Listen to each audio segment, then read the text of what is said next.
Crazy. Ah, right there. I can see it. Well, we gotta pay. Yeah, probably. Crazy Horse Memorial. You're right. It's only the head. That takes Oh, you can see it. That takes a lot of. See that hole in the bottom? So that's under his arm. Trying to cut out under his arm. Oh, okay. That's not any more than it was like that a few years ago. It's still the same.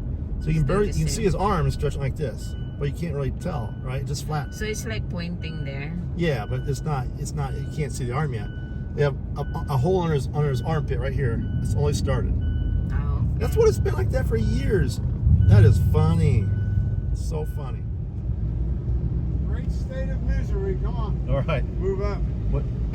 How many? Two? There's two of us. Yeah. Just up here at the top of the hill. We go down on that. Oh, that's so cool. See, his family's from Kansas City. How do you know we're from Kansas City? He's from our license plate, maybe. Yeah. That's funny. See, there it is. Only the head. At least the head is done. Head and almost the arm. Almost done. That's funny. That's so funny. This one's gonna look like when it's done. See, the horse. Oh, when it's done. Arrive at Crazy Horse Memorial. Yay! Arrived. We're finally here at Crazy Horse. Bike parking. Crazy Horse Memorial. Did you see that, guys? The head. See right there.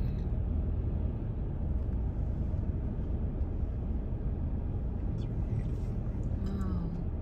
And right there is the motorcycle, right? Wow. Just for motorcycles.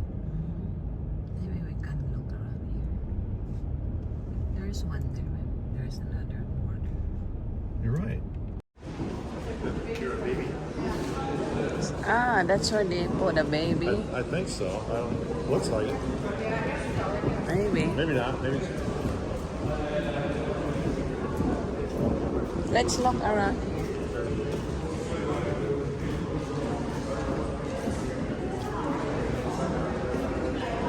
War Club.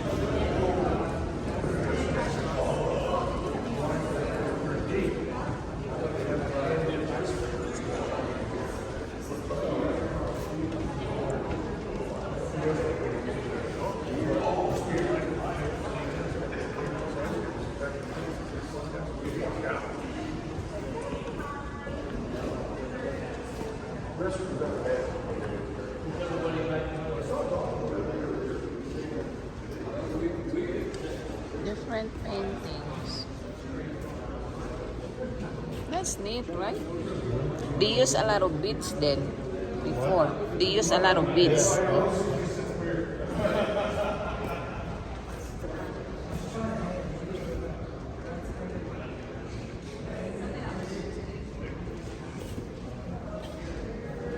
I think this blue turquoise is like a lucky to them. Just like the Chinese, the jade is their lucky. The Indian is blue. It's like turquoise.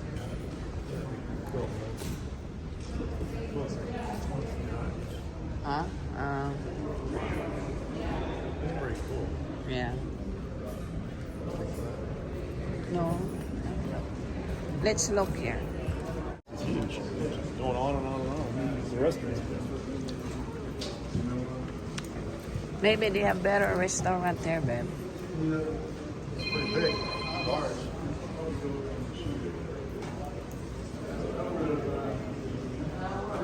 Wow, I didn't know they have more stuff here.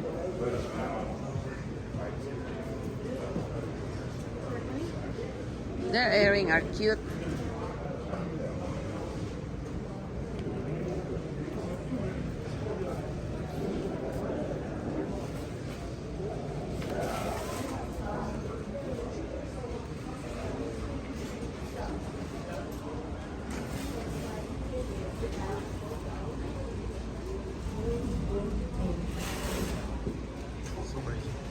See that? Yeah. Above his arm. Laughing Water Restaurant. Oh, I like it here. There's a restaurant around here. We gotta get on the bus in a couple minutes. What time now? 3:25.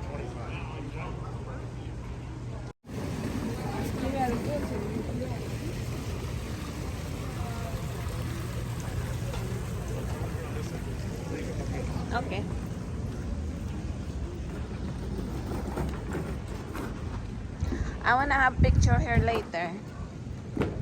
Right? See? My name is Dale. I'm from Louisiana.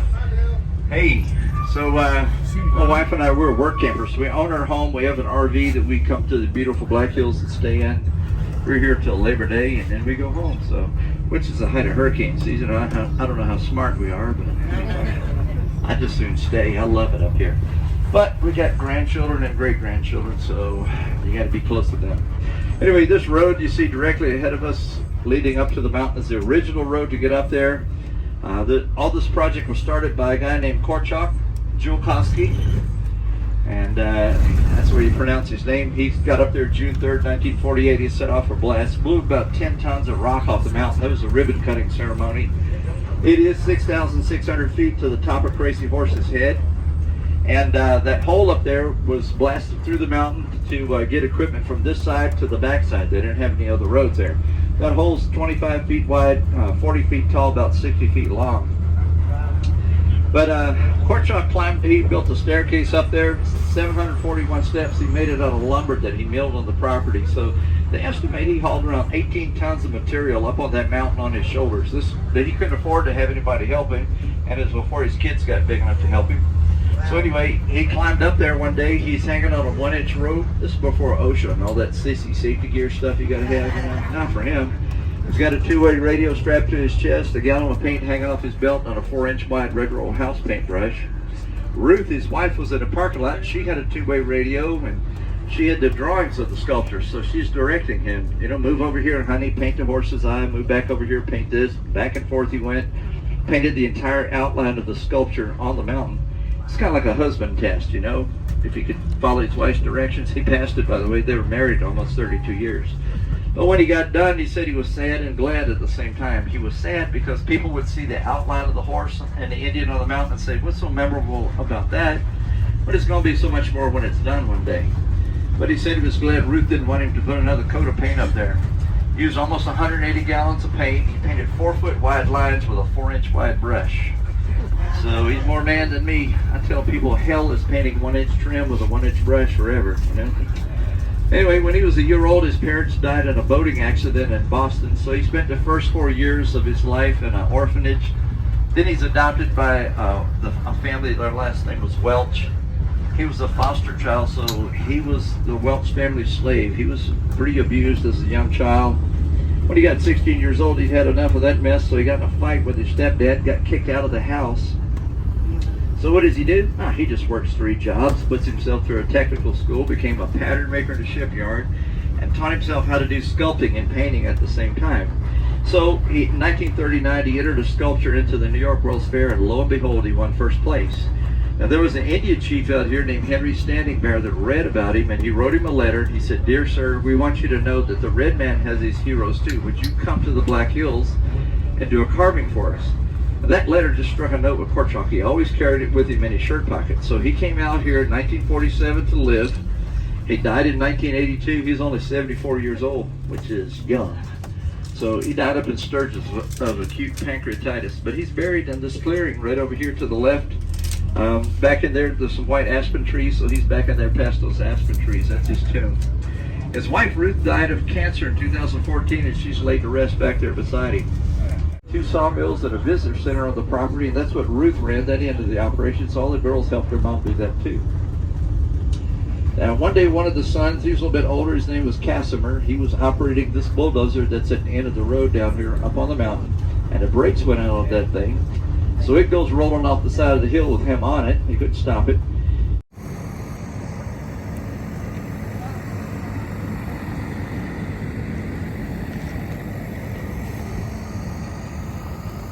Cool at all. So right now they use different technology. They use something up there called a wire saw, or cable saw. They drill a hole through the rock. They feed this big old cable through there. They join it to itself. I tell people I feel like I'm an airline flight attendant. You know, always wear your seatbelt. So they join it to itself. It just runs in a big circle like a big bandsaw. It cuts off slabs of granite. This rock right here is cut with a cable saw up there. So they cool this with water. So all that white dust comes down the side is from them cable sawing up there. they have been cutting rock up there. They see a tour rig down here, they'll fire the tractor or the dozer, they'll push it off. So I don't know if they've been cutting up there or not. But they use something else up there called a rail saw, and it's a big round saw blade, like a cement saw, about this big around. It's on a set of rails about 12 feet long, and they run it across the granite. They cut slivers like this. This came off his hand up there. So I'm gonna pass it around like show and tell. Notice how smooth the sides are. Notice the cracks that are in it. Notice how jagged it is too. So please don't steal my rock. Anyway, it happens. Anyway, and they just take the Traco bucket in there and they just drag it out, break it all off. It leaves it all jagged and snaggled. So how are we going to get it smooth up there? Well, they have a torch that heats up to 3,800 degrees. It'll actually melt that rock. It seals all the cracks in it and it smooths it out. So his face has been torched up there, so he's got a nice smooth Gillette shave on him up there right now. He's all sealed and smooth. So, how many of you guys been to Mount Rushmore already? Yeah. Okay. Torch technology was not used there. They used something called a bump chisel. It's like a fist pounding the rock like that, and that's what gives it its shine and all. And it just pounds the granite. But if you look at Jefferson's face, he's got a crack down across his face. It was going to go across his nose, but Barklum tilted his head up. They sealed that with an epoxy, but you know how sealants are, they don't stick forever. So eventually that sealant will pull away, water will get in there, expand the crack when it freezes, and it'll get bigger and bigger. They're gonna have a mess. Had they torched him, probably could have sealed it up and it'd been okay up there. So. What's with that helicopter? I don't know what's with the helicopter. It's a tour. You want to take it? Yeah. Okay. Tell them to land here. They won't.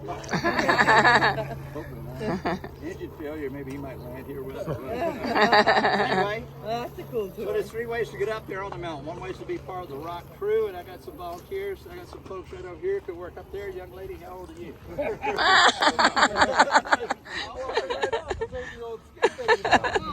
your name?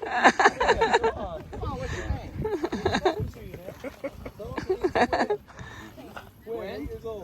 And Quinn, so in 12 years, Quinn, is her name? Quinn. So Quinn, in 10 years, you can work up on the mountain up there, and your grandchildren would say, my mama Quinn, my grandma Quinn, carved them crazy horse. It'd just be an awesome. How about your brother? How old is he? Yeah, 12 years. What's your name, dude? Cal? Cal. Cal. So my papa Cal carved on crazy horse. Yeah, mountain carving is a dying art, and art. How old are you? Oh, didn't stay. 13. You got 5 years. What's your name? Brooke. So yeah, my mama Brooke, my grandma Brooke, carved on crazy. Not carving, Custer, Pringle, wherever you want to live, and commit your life to working up there on that mountain. There's another way to get up there, and it's a van tour that we'll offer. Start about 4 o'clock. After they knock off, it's $125 a person, but they drive you in the van. 105 of that's a tax-deductible donation. They drive you up that road, right up on the Crazy Horse's Arm. You're at 6,600 feet, 6,500 feet up there. That would be kind of cool. It's a beautiful view. You stay up there about 45 minutes or so. There is a family of mountain goats up there, so you may see them after the rock crew quits. And a third way to get up there is something called a Volksmarch, and it's a hike that happens first weekend of June, and it'll be again October 2nd. So if you come back in the fall, do that hike. It might be snow here. I've seen it snow here Labor Day weekend.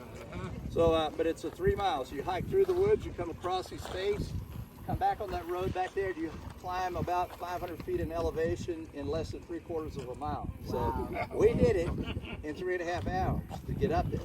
Had they had a piece of this up there, big as a countertop, I'd have told my wife, grab on, baby, we're going downhill with this. Nothing positive, you know? So that's how you get up there. That's what they're doing up there. They have drills and other saws and stuff like that, but that's the main stuff.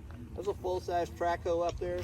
There is a dozer up there, this remote control for the real hairy work, because they don't want somebody to fall off 500 feet off the side of that arm up there. It'd be a bad thing. So anyway, people want to know when's it going to be done. Well, when he died in 1982, Ruth took over, and they took about a year off, and so they started in earnest in 1983. The mountain was already blocked for his face up there. She said that people can identify more with a man's face than a horse. He wanted to start horse's face, work back into the mountain. She said people can identify more with a man's face, so they started in earnest on his face in 1983-ish. They finished it in 1998, so 15 years just to do the face. So it's very detailed work up there. If you look down at the power line down here, there's a white pole down there. There's another one on the rock back here behind me. There's 13 of those around the mountain. And those are lasers. They feed the dimensions of the carving into a laptop and shoots of those lasers wherever the rock crew is. And they can say, okay, Brooke, where you're working right now, do not take another centimeter. Don't take another centimeter rock off there. You're good to go. But Cal, where you are over there, hey buddy, you just cut all the rock you want to cut. So that's how precise they are up there on the mountain. So. Lasers. Well, they're not using lasers to cut it. They're using river saws and things like that. But the lasers tell them where they are so they can get it right. Because they want this thing to look nice.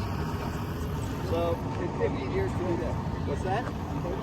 Oh yeah. So anyway, right now the scaffold up on his head had a compass on it. So he's all oriented southeast towards the Pine Ridge Reservation. That's where his dad got buried.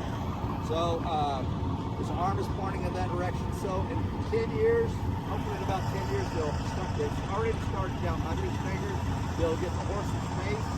They'll do the hole under the arm, but they're debating on how big that hole will be because of the weight of that arm. We got to have enough rock to support it. They're going to expose his left shoulder, his right shoulder.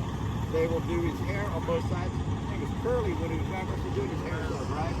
They'll stack granite blocks on his head, drive steel rods through them, and carve a 44-foot tall feather. So when he's done, he'll be the tallest mountain carving in the world at 563 feet, down to about tree level behind me. It's a lot of rock to get rid of. 641 feet from the back to the front. His arm is 263 feet long. That one finger up there pointing is 29.5 feet long, and they estimate the weight on his one finger is 80 tons. So at the visitor center, his arm is pointing like this with his thumb up on the side of his hand. But on the mountain, they've rolled him 90 degrees so the thumb can come under, tuck under to that finger. The horse's mane will come back and touch that finger too to support it. So we don't want it to snap off. So his face is 87.5 feet tall. The Rushmore face is average 60. So you can put all of Mount Rushmore in that area behind his right cheekbone back and his hairline back there. Oh, wow. Wow. He is massive. It is massive up there. So. Sure, a little history. When Borglum did Rushmore, he did Washington's face first. He put Jefferson to the right. Got Jefferson's face done. He got into the head, ran into this stuff right here. It's called schist. S-C-H-I-S-T. My wife said, you shouldn't say bad words in front of children. I'm sure that's what they said when they ran into it. Oh, shit. There it is. It's a worthless rock. The only thing you could do is break it up and throw it out your driveway and run over it. Now, you can't carve it or do anything. So they had to blast Jefferson's face off the right side of Washington, and he put him on the left. Well, up here, if you look at Crazy Horse's right eyebrow, you see it looks like he's got a war wound on him up there. Well, there it is. There's a vein comes in back at his temple back here, comes out at his eyebrows, but it was manageable. So they were able to kind of grind it and sand it smooth and get it smooth like that, so it didn't break too much on it. And I think they probably put some sealant on it or something like that. But it gives him a little character, you know. But it's up there, so it's all over the Black Hills. So we only have room for one face up here. We can only do one face, one horse, one arm. So that's why it's going so slow. It's just they just want to be very slow with it, very precise, very exact with this thing, and get it done. There's not much room for error. There's no room for error right there. I'm sure they've had some oopses, you know, but hopefully it's on the top where you can't see. You know, it's kind of like sweeping the dirt on your carpet when people come to visit. Chosen above Geronimo, above Sitting Bull, Red Cloud, He Dog, all these others, Cochise. He was chosen because of his love for his family, his love for his people, his integrity, his bravery. He would never sign a treaty. He said, I'll never put my name on a treaty. I said, you know what? The tools that they use, these are really heavy. That's a jackhammer. Jump. I'm going to carry that up the steps. Carry that. That's really something else. Oh, a torch. The torch they use to Huh? burn the rock. Wow. Okay, let's find something to drink here. This one would be nice. I'm here, close by, right? Yeah. Wait a minute. Wait.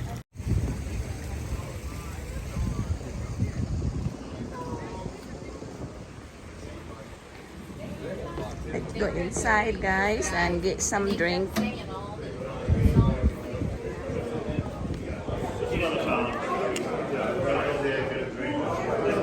Let's see. Maybe we can get some snack. Hot dog. And you know, and I look at the language we call water, mini witoni, which means water of life. You know, we don't really have droughts up here in this area. We get plenty of rain. If you were around a couple nights ago, you got to witness that as well too, right? Now, to the southern part of the land, Yeah, man. just the Hey, just spread it out and do whatever you got to do. Hey, we all hang out and Wind Cave. It's another sacred area to our people. Unfortunately, Wind Cave is a tourist attraction, but if you were to go on a tour of Wind Cave, one of their cave tours might tell you that they have explored a little over 160